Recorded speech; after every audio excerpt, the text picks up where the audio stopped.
Salam dan bahagia. Perkenalkan, saya Yusnita Sinaga dari SMP Negeri 219 Jakarta. Saya adalah calon guru penggerak Angkatan 9 DKI Jakarta. Kali ini, saya akan mempresentasikan koneksi antar materi 2.1 tentang pembelajaran berdiferensiasi. Bapak Ibu, pembelajaran berdiferensiasi adalah usaha guru untuk menyesuaikan proses pembelajaran di kelas guna memenuhi kebutuhan belajar individu murid. Menurut Tomlinson, dalam kelas yang mengimplementasikan pembelajaran berdiferensiasi, seorang guru sedang melakukan upaya yang konsisten untuk merespon kebutuhan belajar murid.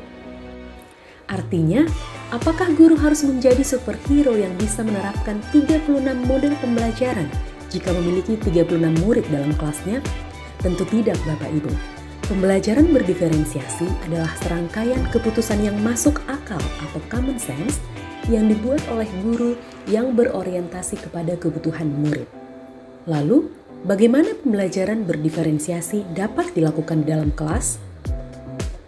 Yang pertama yang harus kita lakukan adalah tujuan pembelajaran yang didefinisikan haruslah jelas. Yang kedua, guru harus mampu menanggapi atau merespon kebutuhan murid. Yang ketiga, menciptakan lingkungan belajar yang mengundang murid untuk belajar dan bekerja keras. Yang keempat, manajemen kelas yang efektif. Dan yang kelima, penilaian berkelanjutan. Lalu, bagaimana pembelajaran berdiferensiasi dapat memenuhi kebutuhan belajar murid dan membantu mencapai hasil belajar yang optimal? Bapak Ibu, sebelum kita melaksanakan pembelajaran berdiferensiasi, ada baiknya jika kita mengetahui kebutuhan belajar murid kita. Tomlinson tahun 2001 dalam bukunya yang berjudul How to Differentiate Instruction in Mixed Ability Classroom menyampaikan bahwa kita dapat melihat kebutuhan belajar murid paling tidak berdasarkan 3 aspek. Yang pertama, kesiapan murid atau readiness. Yang kedua, minat murid. Dan yang ketiga, profil belajar murid. Kesiapan murid atau readiness adalah kapasitas untuk mempelajari materi, konsep, atau keterampilan baru. Hal ini akan membawa murid keluar dari zona nyaman mereka dan memberikan mereka tantangan, namun dengan lingkungan belajar yang tepat dan dukungan yang memadai, mereka tetap dapat menguasai materi atau keterampilan baru tersebut. Perlu diingat Bapak Ibu, bahwa kesiapan belajar murid bukanlah tentang tingkat intelektualitas atau IQ. Melainkan, readiness ini akan menunjukkan pengetahuan atau keterampilan yang dimiliki murid saat itu sesuai dengan pengetahuan atau keterampilan baru yang akan diajarkan.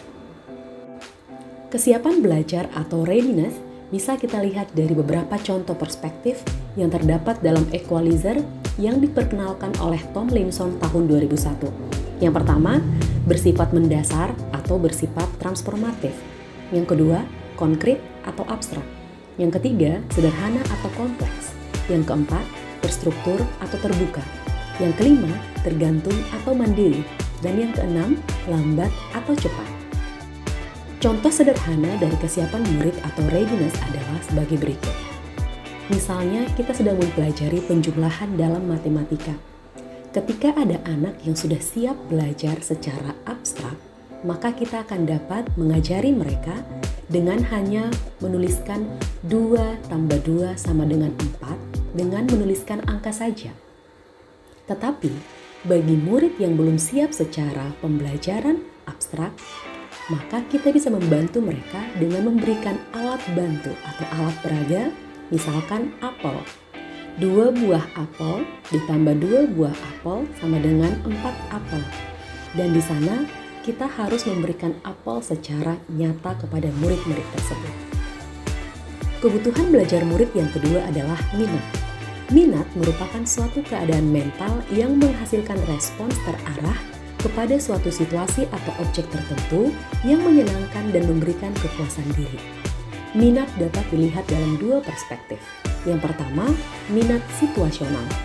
Misalnya, ketika materi pelajaran tentang bernyanyi, murid tertarik karena gaya bicara gurunya, media pembelajarannya yang digunakan, dan lain sebagainya. Saya menyebutnya minat ekstrinsik. Kemudian yang kedua, minat individu.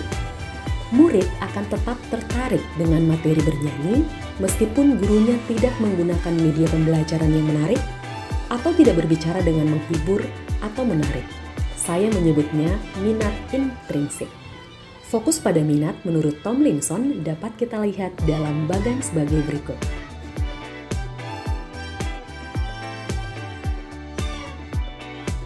Kebutuhan belajar murid yang ketiga adalah profil belajar murid. Profil belajar mengacu pada cara-cara bagaimana kita sebagai individu paling baik untuk belajar.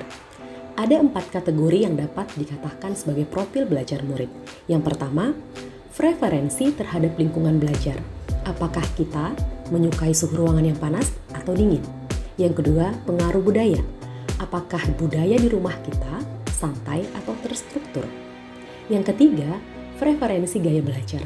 Apakah kita pembelajar yang suka dengan visual, auditori, atau kinestetik? Dan yang keempat, preferensi berdasarkan kecerdasan majemuk, yaitu visual, spasial, musikal, bodily kinestetik, interpersonal, dan lain sebagainya.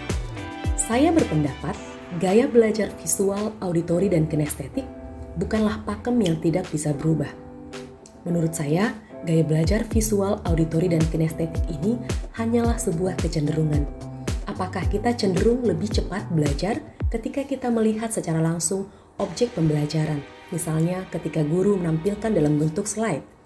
Atau kita cenderung lebih cepat belajar ketika ada audio yang kita dengarkan? Atau kita juga lebih cepat belajar ketika kita lebih bergerak? Jadi menurut saya, bukan berarti ketika gaya belajar kita cenderung visual, maka ketika ada pelajaran bahasa Inggris yang menuntut kita untuk bisa mendengarkan atau listening, kita akan mengatakan, maaf, saya gaya belajarnya visual. Menurut saya tidak sedangkal itu. Lalu, bagaimana mengetahui kebutuhan belajar murid? Yang pertama, kita bisa mengamati perilaku murid-murid kita. Yang kedua, mengidentifikasi pengetahuan awal murid. Yang ketiga, kita bisa berdiskusi dengan guru murid sebelumnya. Yang keempat, kita bisa membaca raport murid di kelas atau jenjang sebelumnya. Dan yang kelima, kita bisa mereview dan melaksanakan refleksi terhadap praktik pengajaran mereka sendiri untuk mengetahui efektivitas pembelajaran mereka. Strategi pembelajaran berdiferensiasi dapat kita kategorikan dalam 3 jenis. Yang pertama, diferensiasi konten atau terkait materi ajar. Dalam hal ini, guru bisa membagikan materi ajar dalam berbagai variasi, misalnya dalam bentuk video, artikel, buku bacaan, dan sebagainya. Yang kedua, diferensiasi proses atau dalam pelaksanaan pembelajaran. Dalam hal ini, guru dapat membagi kelas dalam bentuk kelas besar, kelas kecil, atau kelas yang berpasangan, sehingga proses pelaksanaan pembelajaran lebih bervariasi. Yang ketiga, diferensiasi produk dalam bentuk penugasan atau hasil belajar. Dalam hal ini, guru bisa memberikan kebebasan kepada murid untuk mengaplikasikan pengetahuan yang mereka telah dapatkan dalam bentuk minat dan bakat mereka, misalnya bernyanyi, membuat puisi, infografis, dan sebagainya. Apa yang menjadi keterkaitan antar materi modul 1.1 sampai modul 2.1? Menurut saya, pelaksanaan pembelajaran berdiferensiasi akan dapat menjawab filosofis pendidikan Ki Hajar Dewantara bahwa murid memang memiliki kodratnya masing-masing dan guru harus mampu melihat murid sebagai pribadi yang unik agar mereka dapat selamat dan bahagia melalui pembelajaran berdiferensiasi. Pelaksanaan pembelajaran berdiferensiasi akan dapat terwujud jika guru memiliki nilai yang berpihak pada murid, inovatif, kolaboratif, reflektif, dan mandiri. Karena jika guru tidak ingin berpihak pada murid, maka guru akan terus mengajar dengan caranya sendiri, tidak peduli muridnya nyaman atau tidak. Guru yang memiliki visi terhadap muridnya pasti akan selalu memikirkan bagaimana pembelajaran yang diterapkan di dalam kelasnya bermakna, tetapi juga menyenangkan. Hal tersebut dapat terlaksana jika pembelajaran yang dilaksanakan tidak monoton dan seragam, tetapi mampu menjawab kebutuhan muridnya. Pembelajaran berdiferensiasi bukan berarti murid akan dengan sebebas-bebasnya belajar dengan kemauannya sendiri. Misalnya saja, ketika ada murid yang kurang berminat di matematika, sehingga dia bisa berkeliaran bebas di luar kelas. Menurut saya, guru tetap harus menjadi penuntun agar murid tetap memiliki karakter baik dan mendapatkan pembelajaran yang bermakna. Hal tersebut dapat dilaksanakan dalam penetapan budaya positif yang dimulai dari kelas. Demikian koneksi antar materi 2.1, semoga menginspirasi. Salam Guru Penggerak.